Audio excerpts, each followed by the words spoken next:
पोटो हो या पोटो सरदार एक भारतीय स्वतंत्रता सेनानी थे जिन्होंने 1837 में हो आदिवासियों के साथ ब्रिटिश ईस्ट इंडिया कंपनी के विरुद्ध विद्रोह किया था। वे ब्रिटिश शासन के खिलाफ वर्तमान झारखंड के सेरेनसिया घाटी युद्ध के नायक थे। पोटो हो जगन्नाथपुर के राजाबासा गांव के निवासी थे। पोटो हो ने 18 नवंबर 1837 को टोंटो प्रखंड की सेरेनसिया घाटी में अंग्रेजी फौज के साथ हुए भीषण छापामार युद्ध का नेतृत्व किया था। पोटो सरदार और उनके साथियों को कुचलने के लिए ब्रिटिश कंपनी ने कैप्टन आर्मस्ट्रॉन्ग को 400 फायरमैन, 60 घुड़सवार और 2 बंदूकों की टुकड़ी सौंपी गई थी। अंग्रेजों की सहायता के लिए सरायकेला के जमींदार ने अपने 200 पाइक सिपाही भी भेजे थे। 8 दिसंबर 1837 को पोटो हो, नारा हो, पांडुआ हो, बोहाया हो और बोड़ा हो सहित 25 साथियों को गिरफ्तार कर लिया गया था। 1 जनवरी 1838 को पोटो हो, नारा हो और बोड़ोए हो को जगन्नाथपुर में एक पेड़ पर फांसी दी गई।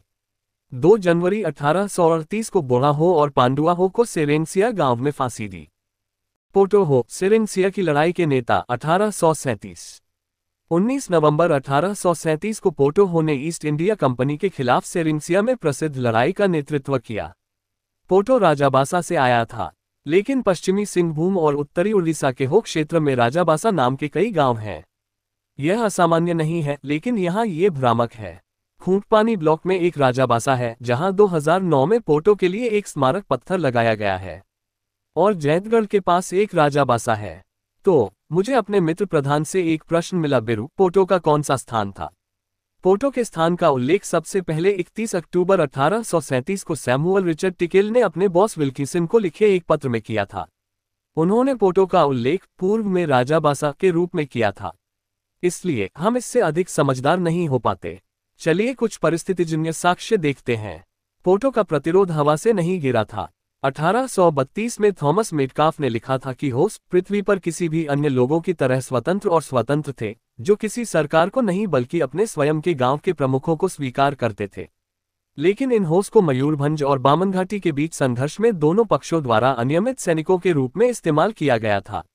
इसके अलावा इन परेशानियों ने पोराहाट और सरायकेला के बीच संबंधों को प्रभावित करने की धमकी दी। 2 राज्य सिंह परिवार की विभिन्न शाखाओं द्वारा शासित थे, जो पारंपरिक रूप से एक दूसरे से नफरत करते थे।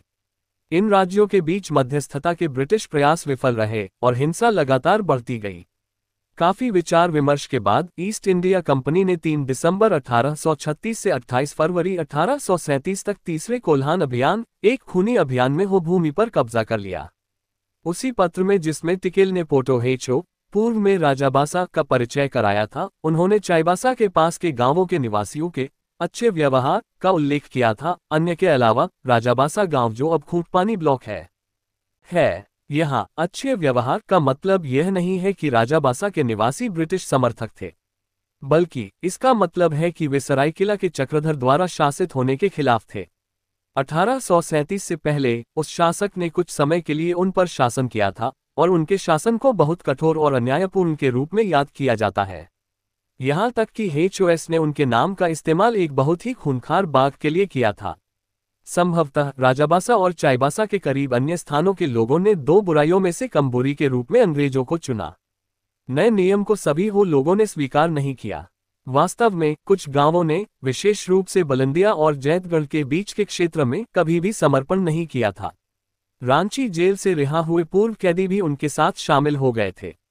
चाईबासा में तब तक जेल नहीं थी। होस को रांची जेल से नफरत थी, जहां कई लोग मारे गए। ऐसा इसलिए था क्योंकि वे अपने देश से दूर थे, लेकिन आहार के कारण भी। हो कैदियों को उनका राष्ट्रीय पेडिएंग नहीं मिल सकता था, जो एक ही समय में उनके भोजन और समय बिताने का एक बड़ा साधन था। जून 1837 में काफी दंगा हुआ था, जिसमें कम से कम 26 होस को गोली मार दी गई थी। उसके बाद शायद विश्वास निर्माण उपाय के रूप में भी कई को रिहा कर दिया गया था। अवज्ञा, आक्रोश और स्वतंत्रता के प्रति प्रेम के इस मिश्रण में पोटो स्वतंत्र हो लोगों के नेता के रूप में सबसे आगे आए थे। वहां से उन्होंने 22 गांवों को अपने साथ शामिल होने के लिए प्रेरित किया, और कई लोग, संभवतः 2000 तक, व्यक्तिगत रूप से शामिल हुए। उनके प्रतिरोध का चरम बिंदु 19 नवंबर 1838 को सेरेनसिया की लड़ाई थी। वहां होस ने अंग्रेजों की गोलीबारी से चतुराई से वापसी की, लेकिन उसके बाद वे वापसी नहीं कर सके।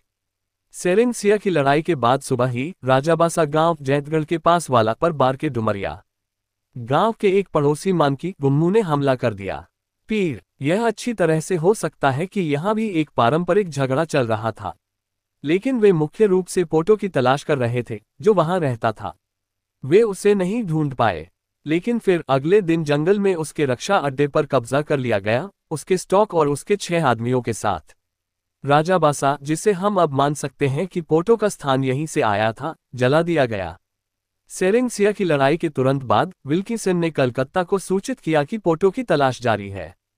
उत्तर से कुछ होस को विल्किंसन और टिकेल की सेना के लिए मार्गदर्शक के रूप में नियुक्त किया गया था। उन्होंने ऐसा इस तरह से किया कि कभी कभी बाधा और गुमराह करने से अलग नहीं किया जा सकता था। एक बार उन्होंने ब्रिटिश हमले से बचने के लिए जंगल में छिपे 2000 होस के एक विशाल दल को भी जाने दिया, लेकिन पोटो के लोग ब्रिटिश सैनिकों से सीधे भिड़ने का एक और प्रयास करने से बेहतर थे।